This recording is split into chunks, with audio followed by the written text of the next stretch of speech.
Okay, so now we're on the 7th cube in the well-known and highly respected Moyu Weilong line. And I think a lot of people would say that almost all the cubes in the Weilong line were one of the best, or in some cases, the best during its time. So now we're on the Weilong WRM 2020. And does it meet the expectations along with the previous Weilong models? I guess I can say I'm very optimistic about this one.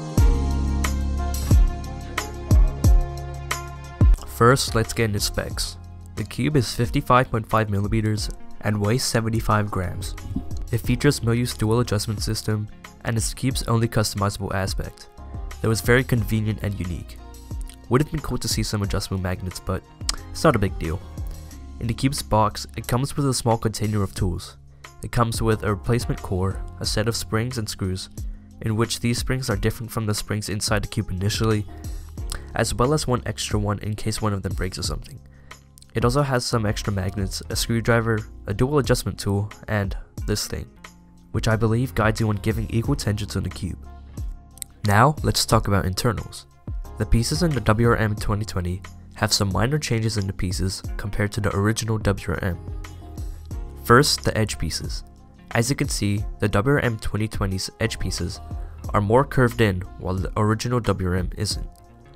And for the corner pieces, the original WRM has an extra layer added to the end of the piece, and the most noticeable difference is the pattern on the WRM 2020. It looks odd, but definitely looks cool. I'm not sure what it's for, but I'd assume it's to reduce friction. Now let's talk about my personal opinions on the cube. Starting with its feeling, I'd say that this cube is smooth. Kinda tired of saying that for literally all the cubes I review, but if I were to categorize what kind of smooth this is, I'd say that this is a much more silky and soft smooth, rather than a sandy and hard smooth like the RS3M 2020. The turning feels a lot like the Weilong 3M, which isn't surprising because as you can see, the Weilong's core has primary plastic, and so does the WRM 2020. This makes the plastic feel a lot more soft. It doesn't really affect my solves though, but makes my solving experience feel very satisfying.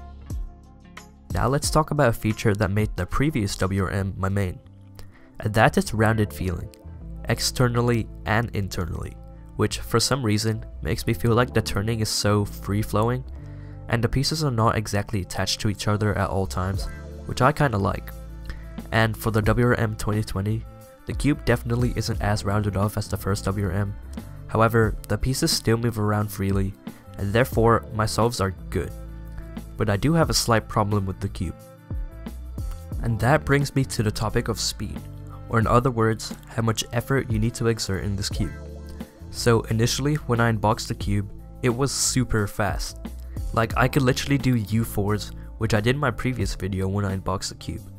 So what I did was overlube the pieces with Traxxas 50K, which is my only heavy lube, and I also lubed the core because it did have some annoying spring noise.